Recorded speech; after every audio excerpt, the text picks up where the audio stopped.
Welcome back to episode 26 of the Hooligans Pitch, where we talk about how bad Chelsea is on a weekly basis. Great Sunday. Happy Sunday, Chad. How are you doing? It's a little rainy here, but other than that, pretty good. Pretty good week as far as footy's concerned. So, yeah, I didn't have the greatest time. I'm not going to lie as we're talking about footy. I had no expectations, and we'll just talk about Champions League really quick. No expectations on what Liverpool was going to do that day. I literally was like, I'm just going to watch. Like, you never know. And then 2-0 in the 14th minute. I'm going, these. Oh my God! Like, they're going to do this to me. They're going to do it to me. A little bit. I did. I just got like that butterfly feeling in your stomach when like you think about good things. Yeah, that kind of started to hit me. And then this could happen, And then perfect segue. What are you drinking? Because I'm drinking to that right now. I'm going a little bit lighter today. Just a little Spindrift sparkling water. Yeah, non-alcoholic. Non-alcoholic. Went a little hard on the G&Ts last night. Did you now?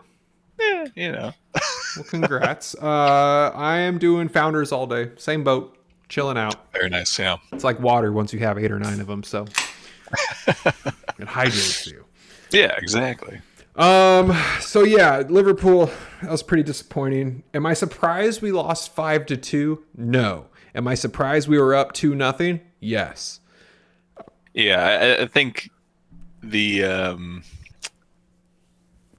don't know. I think to give 5 away after a good start is a little bit rough, but yeah, I mean, Real's having a better season than Liverpool is, so results not all that surprising, I guess. And it wasn't even like we looked offensively bad, because that's where we've really struggled. It was our defense was god awful. I mean, couldn't win a ball, Allison playing like Courtois, to be honest, like 2 of the best goalkeepers in the world, and they show that. I mean, that was rough. And I don't know, did you see Jamie Carragher's reactions? Oh, yeah.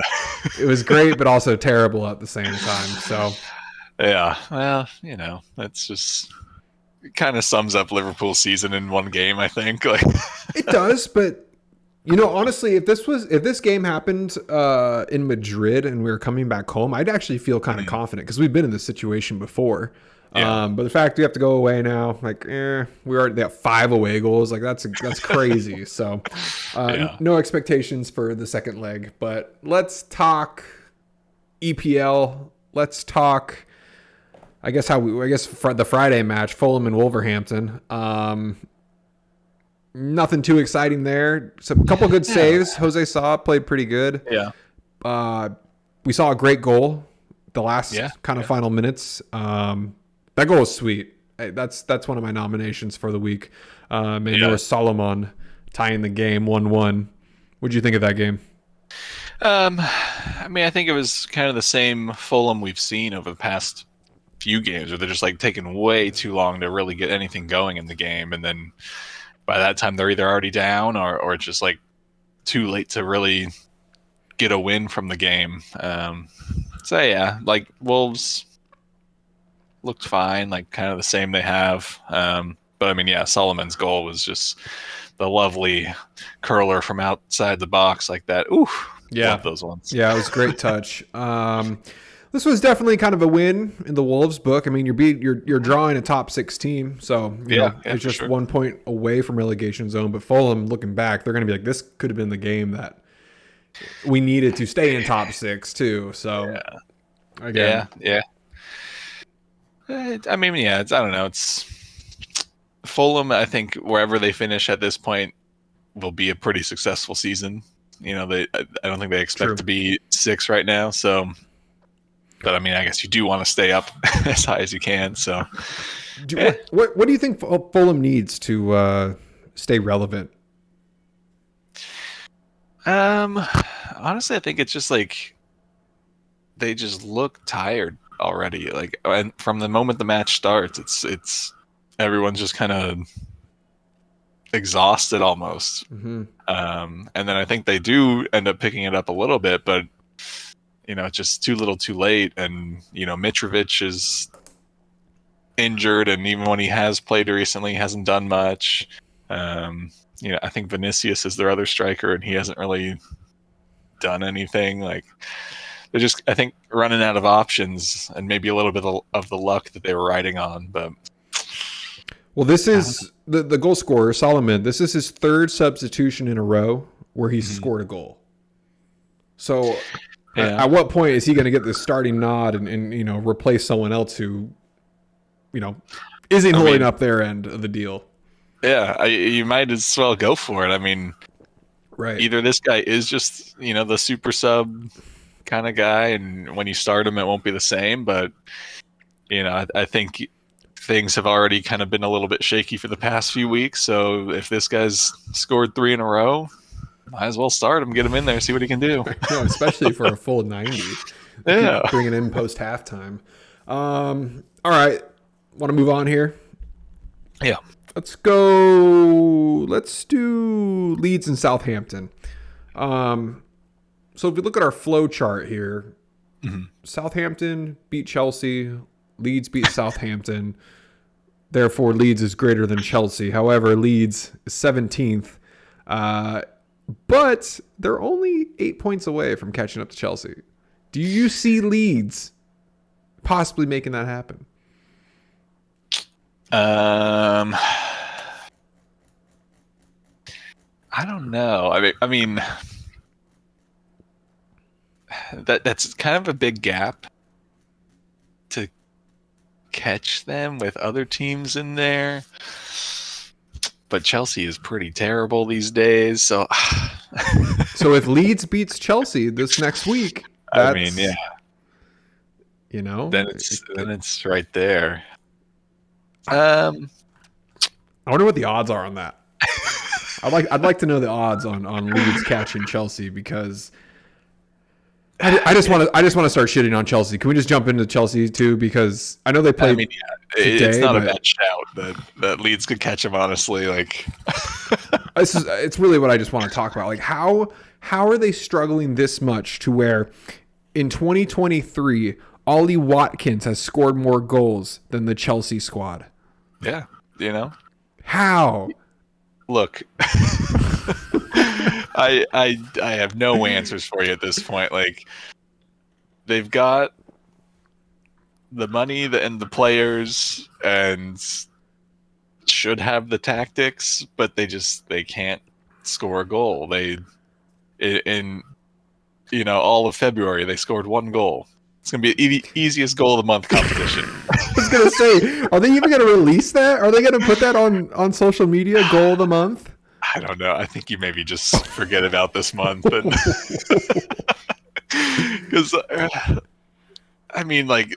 you don't really want to bring attention to it. Like, everyone knows, everyone's been watching the games and sees this lack of goal threat, and I don't know. They're an interesting bunch, and their last win was against Crystal Palace, January 15th. That's what I'm saying. Like, there's trust the process, but then there's like, maybe this is not the right process, or like this is not somewhere the fit here isn't working. Like, like with all that money spent, with those players you bring in. Let's just look at Forest, for example. Forest almost did the exact same thing with a fifth of that budget, and they're arguably doing just as good as Chelsea. Yeah. So I mean, money can't buy you happiness or wins. No. So I think we're seeing that with both squads. I don't know. I mean, you've signed Potter on for 7 years as well, or whatever. So even if you sack him, like, you're paying him out pretty nicely. And then who do you bring in right now? Like, if they did it today, I don't know. Probably no one. Like, no big manager is going to move at this point, I don't think. Do you want to risk it on another, like, lesser known manager? I don't know. Probably not. No, probably not. It depends on how fast they want to win championships. I still see them going to the Conte effect of 2 years, 2-year contract, let's win a title, And then maybe by that time, these players will understand what a winning culture looks like. Because a lot of those players on this team come from winning sides. Mm-hmm. But, besides the Champions League squad and the players like Thiago Silva or the Raheem Sterlings, like a lot of that team still hasn't won anything like league-wise. That's what I was going to say. Like, they may come from those squads, but like the ones that have come from actual like winning mentality squads, I think maybe just Sterling. Like Thiago Silva, yeah, came from PSG and was Chelsea in the past, but like PSG is more or less walks the league. They don't have any real competition there typically, and then they get into Champions League and don't really progress as far as they should. So like I don't know that you really have too much of the winning mentality in that team anyway, and I don't know. It's fun to watch. It's a great time to watch. It is incredible that you can spend all this money, and I don't know. Part of me, every time I see Mudryk come on and he does nothing, I was like, I don't know if Arsenal dodged a bullet or if he's just not a good fit in this Chelsea team. I don't know, but I think if he comes into Arsenal, he's in a much better space because there's not all this pressure to get them to where they need to be. They're already in a good spot. True. All he needs to do is just do his thing, like do what he's normally been doing. But Chelsea's asking him to do something they haven't been doing all year, which is score, win, literally do anything. Who do you think has more goals right now, Bournemouth or Chelsea? God. I feel like Bournemouth probably. Bournemouth is down by 1 goal. Oh man. Yep. So close. Yep. It's incredible. I mean, even Newcastle has more goals than them. It's like Newcastle's not even an attacking team. Yeah. It's wild. I feel like we could go in circles about this team, and I love to, but I just don't know what they can do at this point to all of a sudden have something click. And that graphic that Zach sent us was hilarious because the pass map. Because it's totally right. It's totally left side heavy, and that's why Ziyech wanted out of there because he's like, I'm useless out here. That's such a weird situation anyway with Ziyech pretty much out the door, and then that fell through, and then they're just like, all right, we're gonna keep starting you, and it's like, so you're starting a guy that didn't want to be there. I don't know. The locker room mentality's just got to be so down broken. And so just like no one's having a good time. I hope they're an all or nothing team just so we can see this phase. I could see it like, Todd Bowley comes in and splash some cash, throw some at Amazon to be like, yo, pick us for the next one. And it's easy marketing. They don't have to do much as the team. Just we'd be seeing a live implosion. Oh yeah. Do you think he'd pay to not release it? I mean, if it was going this bad, it is. I mean, it is going. I think it is going this bad. Yeah. Maybe. I mean, I would assume there's some clause in the contract of like, look, if this ends up terrible and you really don't want it released, we can just lose the footage for a certain price. Yeah, because like looking back, like the last 3 teams arguably had good seasons. Mm-hmm. Tottenham, Man City, Arsenal. Like there was no season where you're like, wow, that was a dumpster fire. Yeah. And I feel like the next one, I don't know if it was confirmed, but they were apparently following the German national team at the World Cup, and that didn't go so well. So like, I don't know if that happened or if they had a backup plan, because like, I don't know, you got a season's worth of content in Germany's World Cup run. Could you imagine if it was Morocco instead? That's what I'm saying. Like, Germany felt like a weird pick anyway. Yeah. I mean, I figured the safe one would be France because they've got exciting players. They're going for the World Cup title anyway. But again, you could have maybe done like an Argentina and just like follow Messi of like this Easy. is potentially his last one. Like everyone would still love that.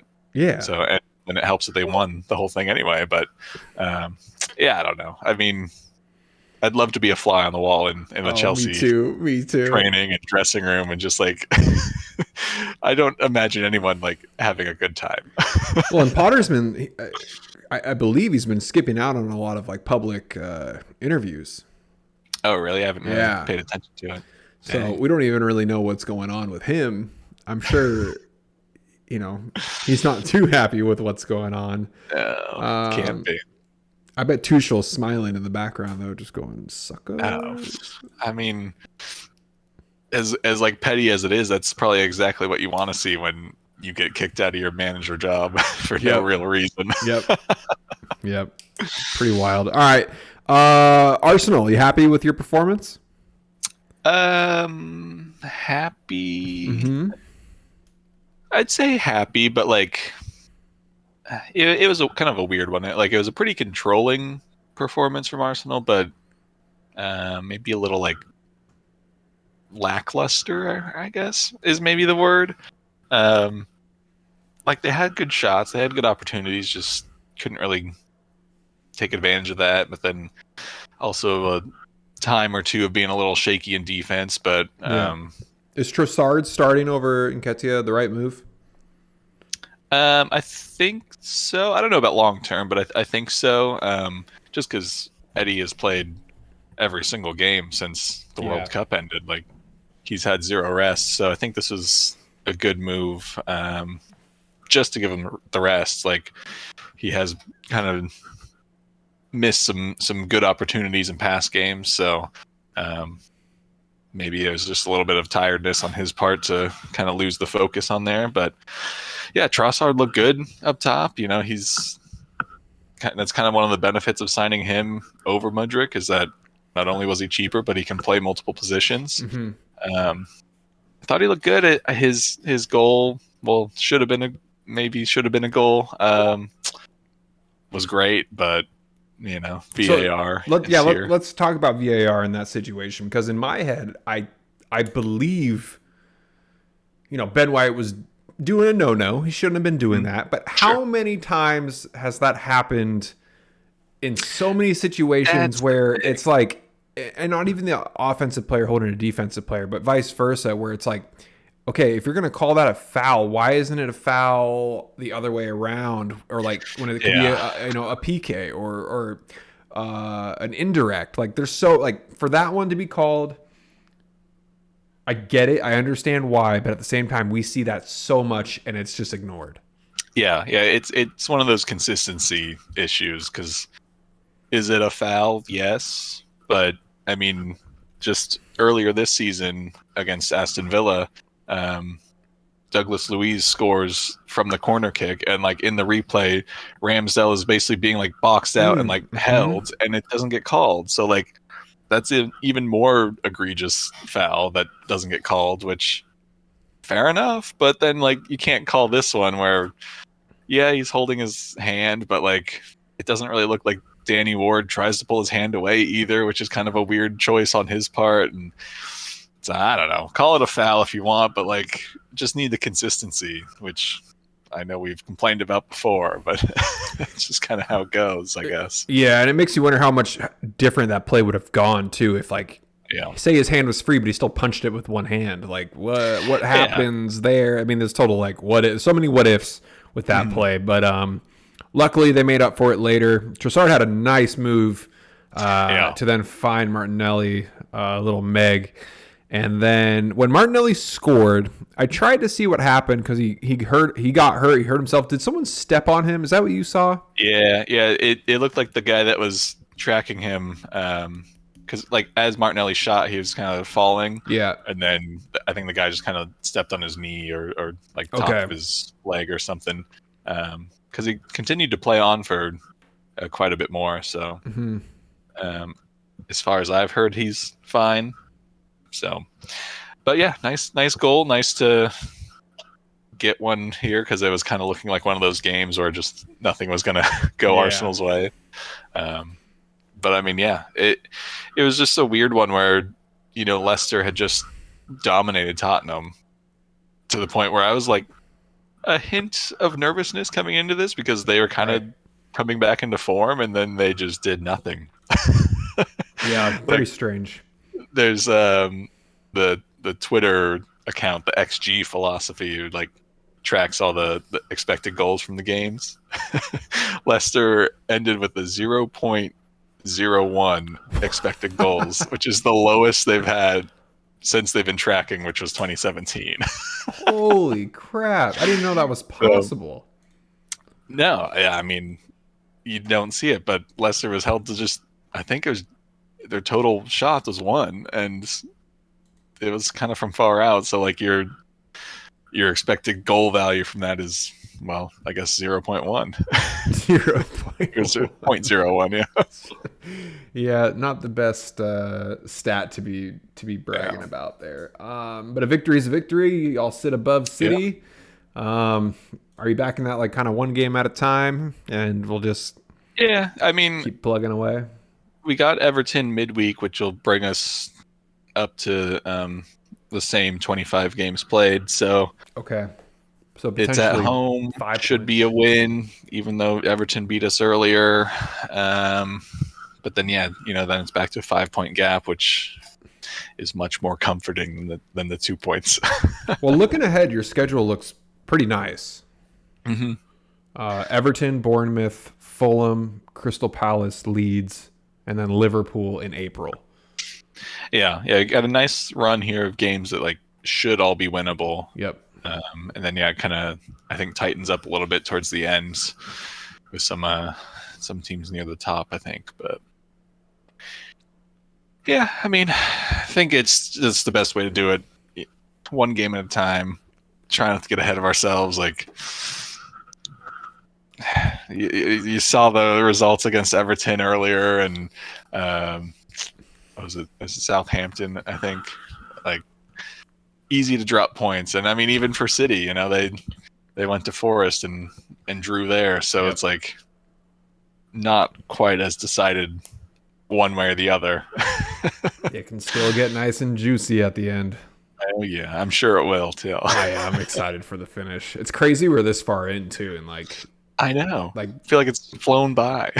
Kind of. I mean, when he brought up the Ramsdale thing, I was like, I remember that, but I think that was like back in August. I think it was pretty early on. That's incredible. It's crazy that we're this far in. City had their way with Bournemouth. I think it could have been way more than what they actually did. Yeah. They hit the post a lot in that game. Yeah, and that was kind of their issue too with Forest last week. Just like their shots on target are suffering. They're like just missing, which is great for everyone else. However, they still put 4 away, and it's like, yeah. Okay.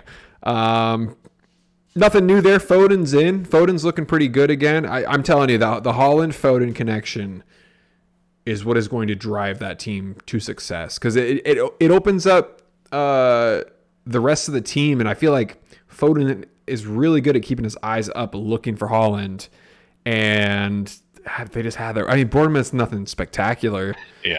But, I mean, that was a game I think we talked about a couple of months ago where, like, that could be a game like how Liverpool put 9 away. This could be the game that got really out of hand. So we're seeing Haaland get subbed off a lot, though, which is kind of a bummer. I don't know. This was I think just like a rotation game. Like De Bruyne didn't even get on the pitch. Yeah, Haaland went off, but like game was basically over anyway. But I mean, Foden is back and one of the best performers of the week, I think. So if they can get him up and running and they can just learn to pass to Haaland more, then they'll be in business. But we'll see. Haaland still has 6 goals in his last 7 games. Yeah, he's still doing well, but like I think the times you do see City struggling, they don't want to pass to Haaland when he's making a good run, or it really involve him too much. They want to dribble up and then do the little cross or pass into the box, which is what you've been doing. Like every team kind of knows it. They can they can prepare for that more so than if you're just feeding Holland a ball over the top and he's outpacing, outmuscling any defender he comes up against. Yeah, City's going to have a nice little run here too. They're playing Liverpool in a couple weeks. They got Newcastle this week, and they'll see Liverpool April Fool. So we got their next 4 games going to be okay. Yeah. I think the Newcastle game will be interesting because that was the team they kind of struggled with the first time they played them. Newcastle really brought it, but that was a very different Newcastle team to the one we're seeing now. Yeah. Yeah, I mean, I hope Newcastle bounces back for this game. That would be nice, but I don't know. They did not look great today. So no, we can talk about the Caribou Cup a little bit.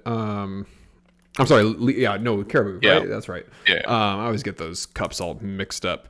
Man United is still looking like the team to beat. They're clicking on every end. De Gea's playing great.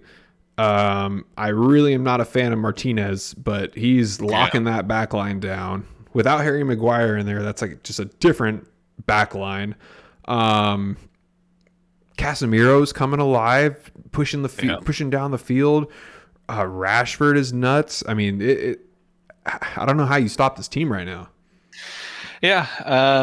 I mean, I don't even think as a team as a whole today, they played exceptionally well. They just played better than Newcastle. But I mean, they do have all these threats on the pitch now. Like De Gea looks like the De Gea of seasons ago where he was that wall. Their defensive line is now pretty solid. Like they don't really make too many mistakes back there anymore. Rarely. Casemiro is just like running that midfield. Rashford is, I'd say, probably their main threat up top, but you still do have Anthony and Jadon Sancho, and they got a lot of decent players, and Bruno Fernandes is just like all over the pitch as well. So it's like, I don't know. I'm glad Arsenal doesn't have to play him again. Yeah, for real. I mean, Fernandes had a chance to score today too, and he messed up pretty bad. But seeing the confidence of Sancho coming alive and other players like that, it's just scary. And it's been a while since we've seen a good Manchester United team. And at this point, I'm like, crap! Like now we got to see this all the time. So it's funny. I'd rather see Chelsea doing good than Man United, but it's funny how things can change so quickly. Yeah, and I mean, like, I don't know, Newcastle. Like we kind of talked about it in the Discord, was just, I think tactically they're just getting a little stale. Like they already had a scoring problem and a closing out game problem, and now it's, I guess, maybe getting worse, or other teams are just adjusting to them better.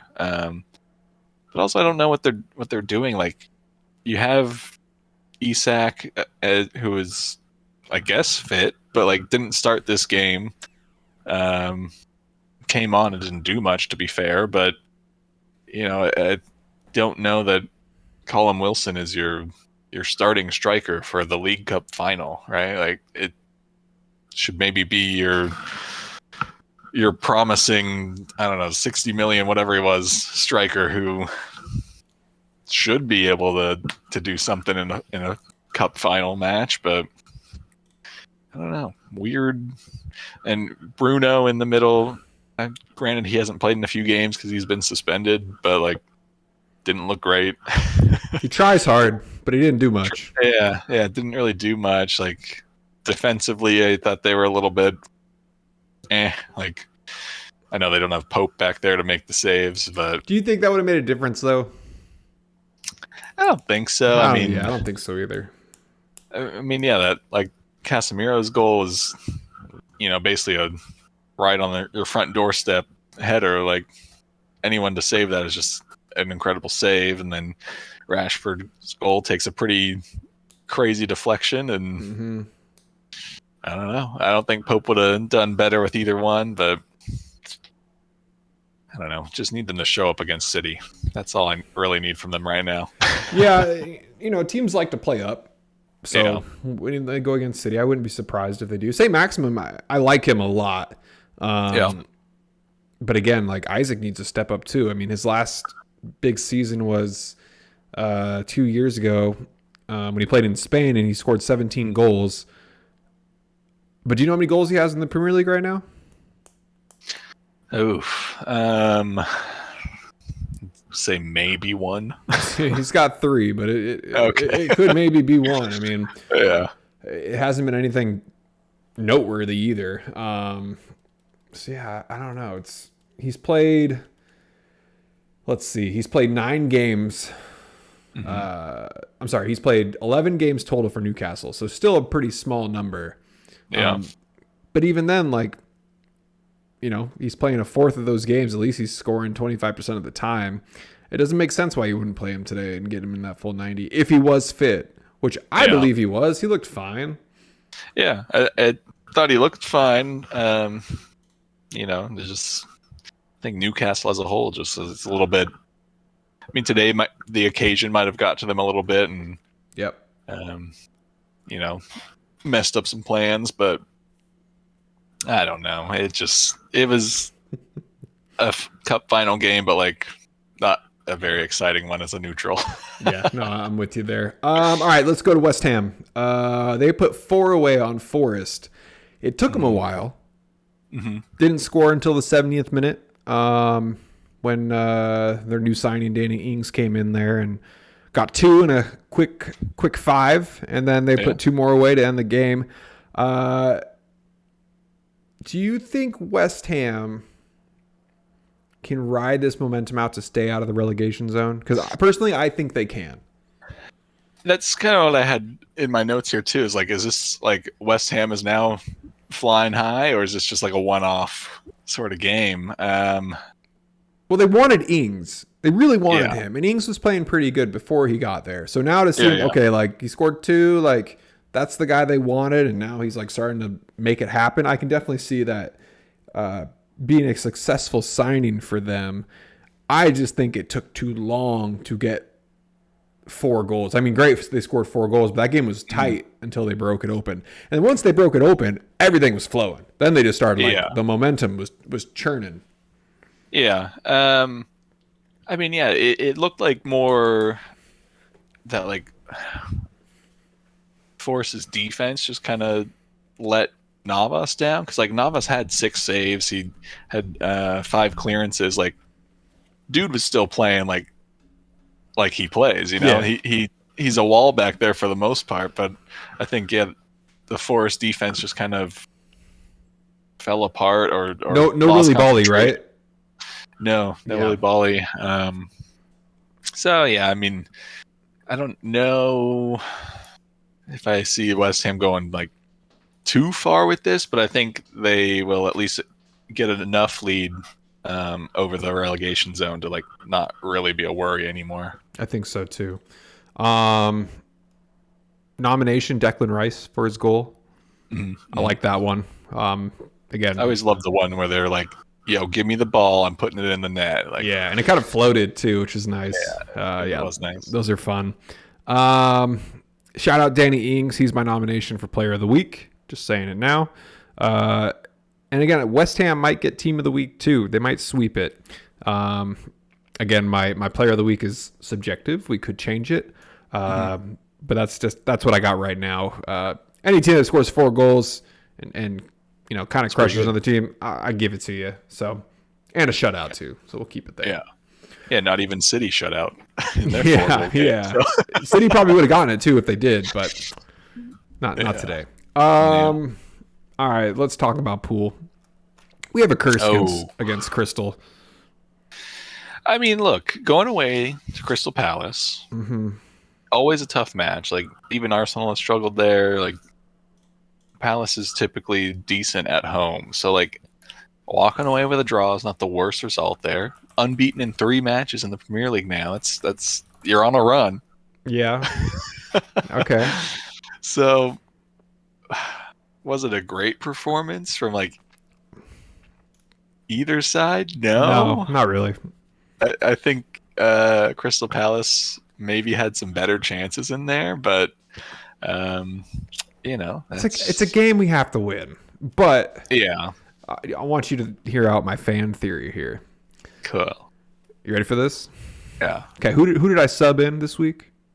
Let the people Big know. Darwin Nunez. Big Darwin Nunez. Who did Darwin Nunez get his red card against? Was it Palace? It was Palace, Joachim Anderson back in the day. Oh, that's right. Yeah. Okay. So, I think he is fine, and they didn't play him this game because there might still be a little bit of turmoil there. Didn't want to risk it. Okay. They didn't want to risk some dumb thing of. I mean, he just gets so heated so quickly. I get it. It's been a while. It's been half a year. Yeah. But why risk it? Especially with the form he's in right now. He's in a mentally good state. Why have him go out there against the one dude who like raked his back and he like got him. It's like, so I think Nunez is fine. And that's why, because it was a late scratch. Yeah. So like, I guess you would think if it was an early scratch, like they'd be playing it, but I don't know. The way he played against Madrid was totally fine. And then for him, because they said he had like a shoulder injury or something, right? Yeah, and like I don't know when that could have happened. I tried to like look at replays, like maybe some knock, and there was nothing there. So my fan theory is he did not play because management got worried he would mess up. Which fair. Like I think there's a strong chance that he's going against Anderson again, and Anderson says, remember me, and like I don't know, headbutts him again. Like you don't know. Yeah, I mean, it's not the craziest theory. Like you said, it's like it should be a team you beat even without Darwin in there, but like if you were to draw this or lose this and lose Darwin to another red card, then it's like that one really sucks. Yep. So I'm with you on that. I'll support your theory. Thank you. But again, if he's in there, I want to say there's a strong chance we win. Yeah. I was just kind of confused of like who is fit for Liverpool strikers. Like we've seen. Well, Jota came back, which is nice. Jota came back. We've seen Firmino back though, right? Yeah. So like, why doesn't he start here? Like Gakpo is like clearly not striker material yet. Like that might be where he ends up just because he has the height and the technical ability, but like he doesn't have the like striker awareness yet, I don't think. So like if Firmino is mostly healthy, I think you maybe push him to start this game. Don't have a good answer for you, Chad. Yeah. Just this season has a lot of question marks and what's the future. I did see an awful comment on Who Scored though. It said like Klopp has been terrible this season. They need to sell Trent, they need to sell Salah and dump Klopp. And I was like, okay. I was like, just scrap the whole team. We're done. Pump the brakes here. Like we've been on an incredible run where teams would be envious. Gosh, I think any team. This is a good question. I think almost any team would take Liverpool's position for the last 5 years than be in the position they're in right now. Except for City. But we won a Champions League, so maybe City. Maybe City, yeah. Maybe City. The one thing they need. So, I mean, yeah, it's not a great season for Liverpool, but you're coming off the back of multiple years of great performances and like should have been titles, but unfortunately you're coming up against cheaters, mostly perfect City and probably cheaters, yeah. So I don't know, but yeah, like I said, this I don't think is the worst result. Like it could have been worse. Could have been worse. So I think you just got to take your point and move on. We're 2 games behind Fulham right now, and they're only 3 points ahead of us. So yeah, see, like you're still in a good spot. I think the top 4 dream is like kind of still alive. Definitely, Tottenham's too unpredictable. Yeah. I think Arsenal, City, and United are a lock, barring injury, because Rashford is like pedal to the metal for United. If Rashford goes down, I could see some things, getting a little hectic. I think you lose a Rashford or you lose Bruno, and it's a big question mark then. Rashford has scored 16 out of his last 18 games. He's on fire. I don't On know fire. what changed, but he figured it out. I can tell you one thing. Ronaldo was holding him down. I mean, probably. That's what I think. But again, who really knows? We've had this discussion before. I just think superstars like Ronaldo, who are starting to fade, they put too much weird pressure on young players, and they don't let them be free. And now we're seeing Rashford blossom, while Ronaldo's in Saudi Arabia getting hat tricks. He's got 2 hat tricks in his last 3 games. So great for him. Good. I'm so happy. I hope he's having a great time down there with some excellent competition. Yeah, but I mean, Liverpool's. I think Europa League spot is definitely a believable option. Top 4 is like maybe a touch. I don't want to say like impossible or unbelievable, but like you do need Tottenham to kind of stop winning some games, which I don't know. They seem to find a way to win, which is annoying, but here we are.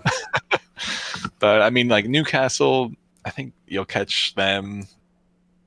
Fulham, I think, is kind of running out of steam and luck here. Brighton also is a little bit questionable now, and I don't know. There's hope. I think, I'm hopeful. I mean, we're 2 games down from Tottenham, and if we win the next 2, we're only 3 points behind. So, it's very doable. I think we play Tottenham once more. I want to say we do. Yeah, we play Tottenham April 30th. So, okay, that could be a big one. That could be a big one. I think that's got to be a Saturday. I won't know right now, but and honestly, our schedule moving forward is not the worst. We're going to go through a little patch where it's going to be a little hectic. We're going to go City, Chelsea, Arsenal. Oof. Yeah. So we can't lose all 3 of those. Yeah. We have to win at least if you one. can't beat this Chelsea team, then I know. Well, we just went through that like a month ago. Different team though. I mean, honestly, like the first time we played them, not as good, but we at least have to win the Chelsea game. I would take a draw, obviously, against Arsenal and City. But again, we have City's numbers, so we could take 2 out of 3. I'd be happy with 2 out. I'd be ecstatic with 2 out of 3. I would be content with winning 1 out of 3. I will not be happy with going those 3 games without a win. So that starts March 18th. Oof, coming up. Yeah, it's gonna be stressful, but I'm here for it because now I have no expectations anymore. I'm just like whatever. No expectations as a fan is the greatest thing to be. Because your team will go up 2-0 and they'll be like, see? And then they'll be like, oh, I'm just kidding. I'll be like, yeah. If I had no expectations last Wednesday, we might have won that game. Oh, there you go. Yeah. Just don't even forget the games are on and then just stumble onto it. Be like, oh yeah, they're playing today. What? Yeah, I'll try to do that. We'll see. I check every night, every Friday. I'm like, all right, who scored? Well, we got tomorrow, and then I'm like, okay. All right. The only game we really didn't touch up on too much was the Everton game, but to be honest, I wasn't super pumped about that game anyway. They did what they had to do. I liked Buendia's goal. Yeah, he did that side shimmy thing and slots it in pretty nice. That was probably Tyrone Mings' best game of the season. Yeah, he looked pretty good. Everton gave away just a sloppy penalty. Silly. I don't know what you're doing there, but yeah, I don't know. It was a game that happened. This weekend was just games that happened, I feel like. Yeah, pretty much. All right, should we get to our nominations? I think so. Okay. I am going to nominate Danny Ings for Player of the Week from West Ham. 2 goals. Arguably got their run going to score 4 in the last 20 minutes. Fair. New signing, new environment, new ings. So New ings. that's my player. Who you got? Yeah. The only other one I had was Foden, just coming in, getting a goal and an assist, looking pretty threatening. So could go either way, but considering it's Bournemouth, I would go Ings over Foden here. All right, we'll call it ings. Team of the week. I never like giving it to the same team that one player of the week, but in this sense, it kind of works. Yeah. Is there anyone else in your mind? Leeds was my other one because they needed a victory bad. But again, it wasn't like.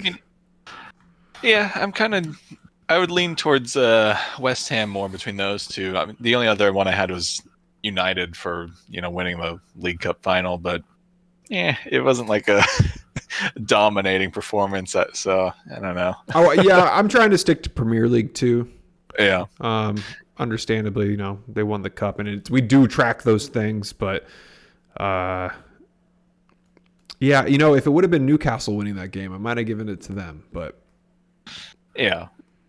It's tough. It's a tough one. Yeah, I mean Leeds. Aston Villa winning 2-0, but even then, like it was against Everton. Yeah. I can't give it probably West Ham. Like Palace played. They drew Liverpool, which is really great. But like, are you the team of the week?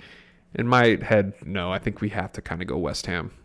Yeah, I like that. I mean, not only to get the 4 goals, but to do it pretty late and really just put the game away. And this could be the big momentum builder. So let's see if it happens. Yeah, we'll start tracking that to see how many wins they get off this day. All right, goal of the week, the big one.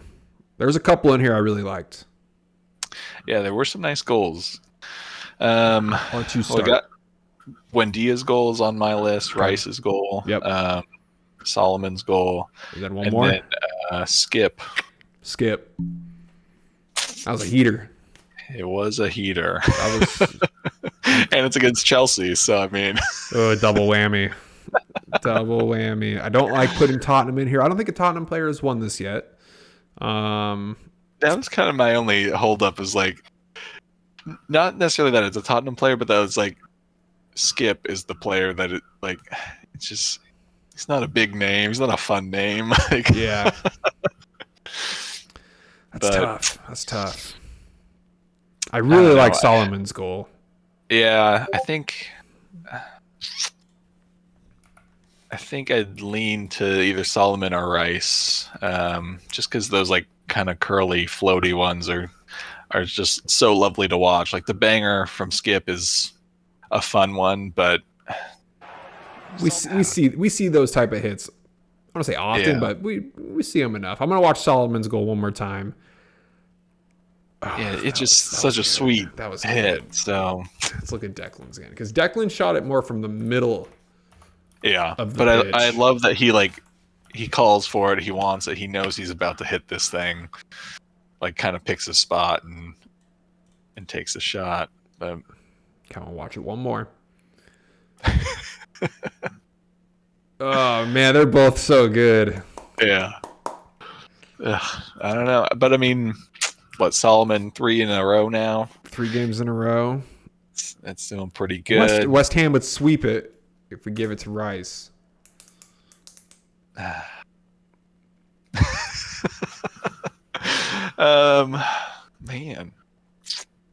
Do we flip it? Want to flip it?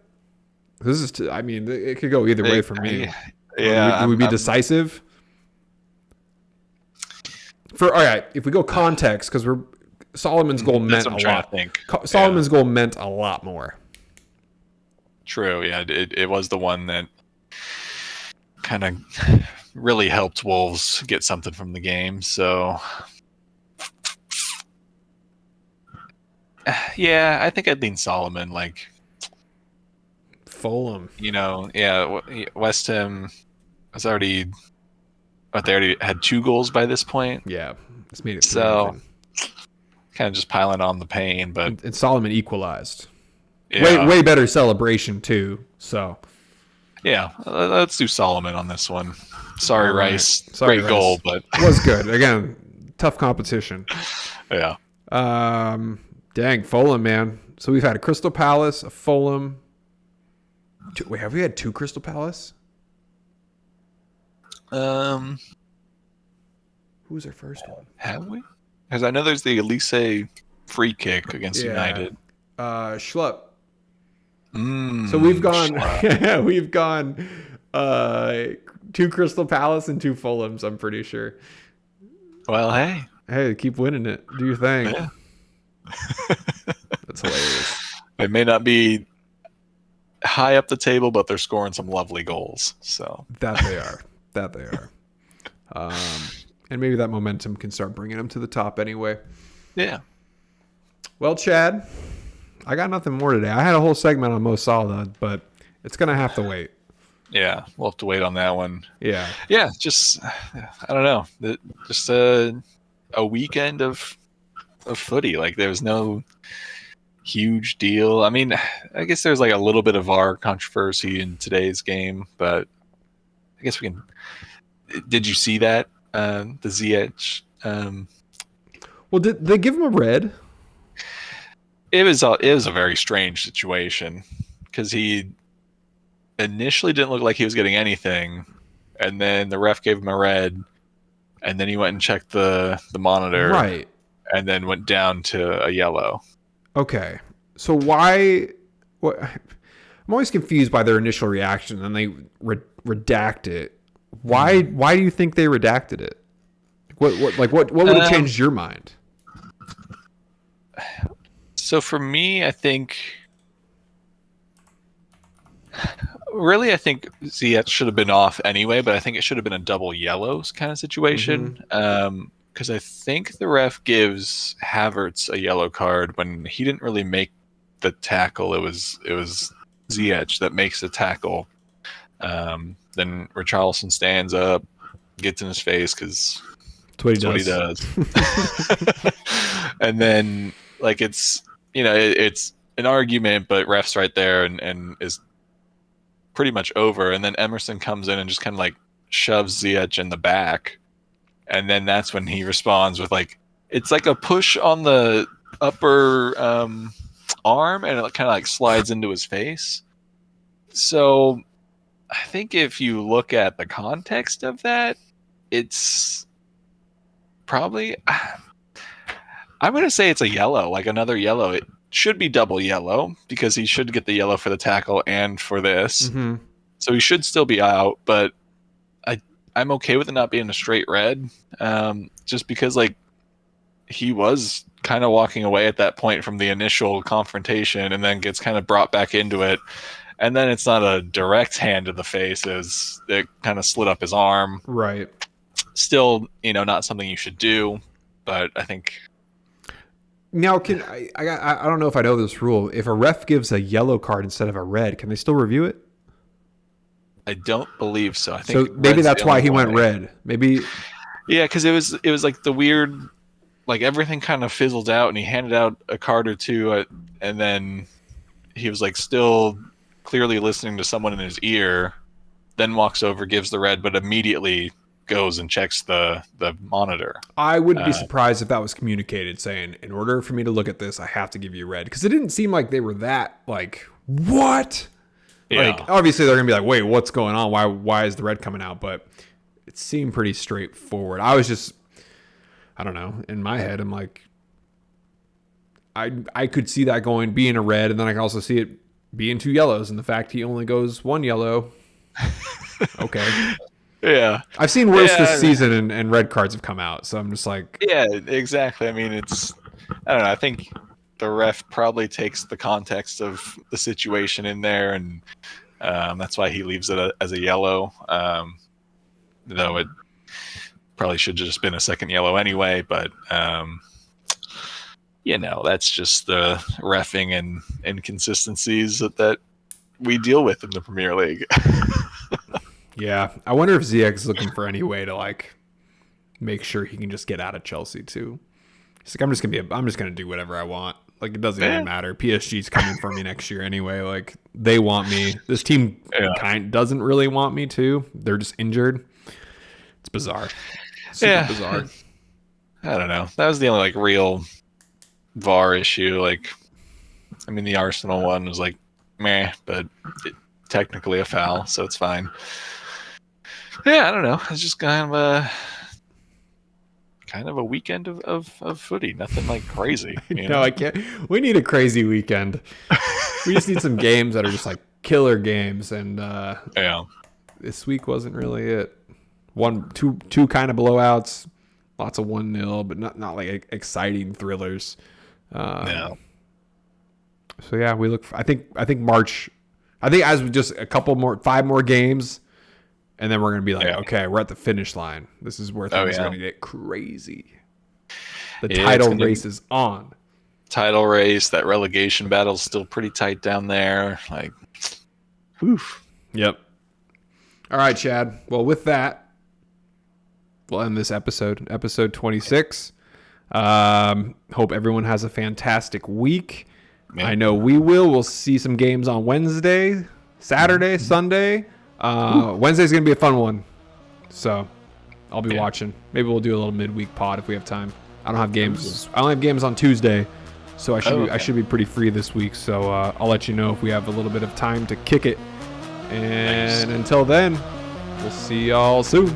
Hooligan pitch out. Peace.